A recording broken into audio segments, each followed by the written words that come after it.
Welcome to today's Daily Chelsea, your one-stop shop for all things Chelsea related. There's only one place to start, and that is... my face. A few of you have been leaving some very, very funny comments about the little war wound I've got on my face. So if you like it, give us a thumbs up on the video. If you like, look, give the video a thumbs up, because I love it. He's like Nelly. Yeah, remember Nelly? But no, there is actually only one place to start, and that is the form of Eden Hazard. Yep. He played for Belgium the other night, and it didn't go particularly well for him. No, well, you say that, mate. I mean, he popped up and he scored the winning goal with 10 minutes to go, so that's usually a good thing. But his manager, Wilmots, has come out and absolutely crucified him. He said that Hazard was the worst player on the pitch. He said he was that far away from substituting him, and if he wasn't the sort of player that can pull a goal out of nothing, he would have been on the bench a lot earlier in the game. So, harsh words there from the Belgian manager. It seems extraordinary to hang a player out to dry who's just popped up with a winner. Yeah, I know. It seems extraordinary. But in all fairness to Marc Wilmots, and I think he's wrong in this situation, I don't think he should ever do what he's done. You know, publicly criticising a player isn't a good move. But in all fairness to Wilmots, Hazard's form hasn't been good enough, has it? It's not. It's not. I mean, hopefully, mate, this goal, I mean, it was an important goal. They're one step closer to they've made it practically, Belgium. They're nearly there, to the championships now. But hopefully, mate, that will kick him on, because you're right. He's been very... well, he's just been quiet. He's been a non-entity so far for Chelsea this season. So I hope that A, the goal that he scored for Belgium, and B, the volley that his manager's given him will be that catalyst to get him going for the game against Everton. Exactly. Because there's nothing wrong with criticising a player. We obviously love Eden Hazard at this channel. He's a fantastic player. He was our best player last season. Yeah.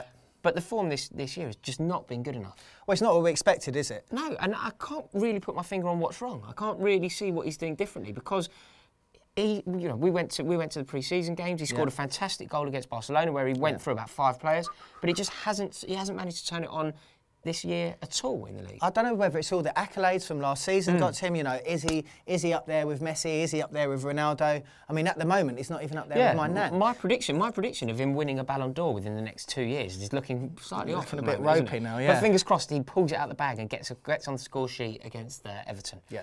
So there's actually, sadly, there's more troubling news, and this is even more troubling than Eden Hazard's form. So that's how serious this is. I read a report today talking about the redevelopment of Stamford Bridge, that the naming rights of the ground is going to be up for grabs. This fills me with dread. This is awful. This is the worst news. I mean, you expect it from your Arsenals, you expect it from your Cities, don't you? You expect it even from your Geordies. But at Chelsea, it's Stamford Bridge.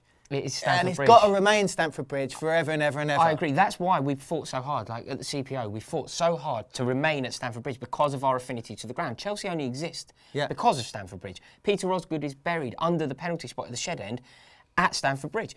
It's mental to call it anything else. So I really hope that this doesn't happen.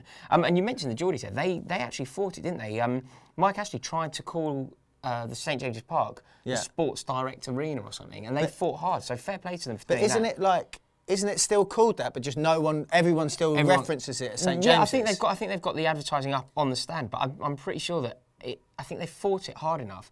I know that your tickets. I've actually got an away ticket for Newcastle at home, and it's still called St James's Park. Oh right, okay. So I think they fought it. There is obviously the advertising, but I think they did well enough, and that's exactly what I would be doing if I couldn't think of anything worse than playing at the Coca-Cola Arena at Stamford Bridge. I can't. I mean, Roman. He's a Chelsea fan, isn't he? Yeah. Above all, whatever foibles he may have, you know, he's proved over the years that he is a Chelsea supporter. Now, surely he feels just as attached to Stamford Bridge. I think he does. He definitely loves the club. Than we do. So I can't see where that story's coming from. Charlie Skillen actually saw him at the demonstration of the ground, like the models that were out and stuff. So he is a fan, because that is something that you'd only be at that if you were either A, a fan, or B, a local resident worried about the construction work. So the fact that he was down there proves that he's interested. Yeah. So but equally, it is a business now, football. Rightly or wrongly, football is now a business. So I can see why there's talk of this, but I really hope that Chelsea resist. Yeah, I can't see it happening. Really? Yeah, I'm going to put a no. Kibosh by Jack Davis.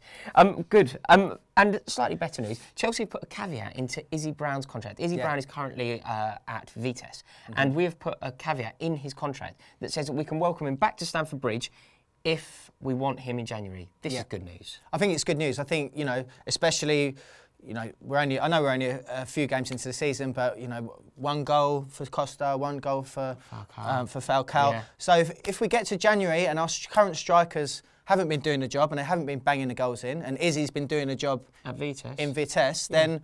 And there's why no reason not? why Get not. him in. Get him. I completely agree. Let's throw him in the deep end. He's young, he's hungry, he's raw. What is he, 19 years old? And he really does look like he has such a natural ability and such an aptitude for finishing. Yeah. So I like the fact that I think we're just displaying as a bit of faith in the youth. The fact that we've even put this caveat in is a good sign, and it shows all of the other 31 players that are currently on loan that if you're good enough, you can come back and you can get a game at Chelsea. Exactly, and Jose loves him. He's come out plenty of times in the past and says, Izzy is definitely one for the future. So he is.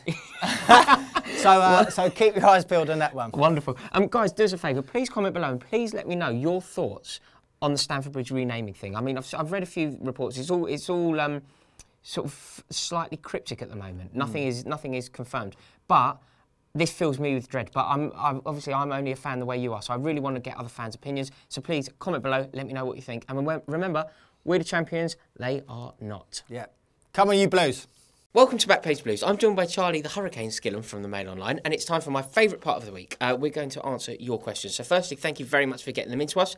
And secondly, we should probably make a start and get through as many as possible. Shall I go? Yeah, go on.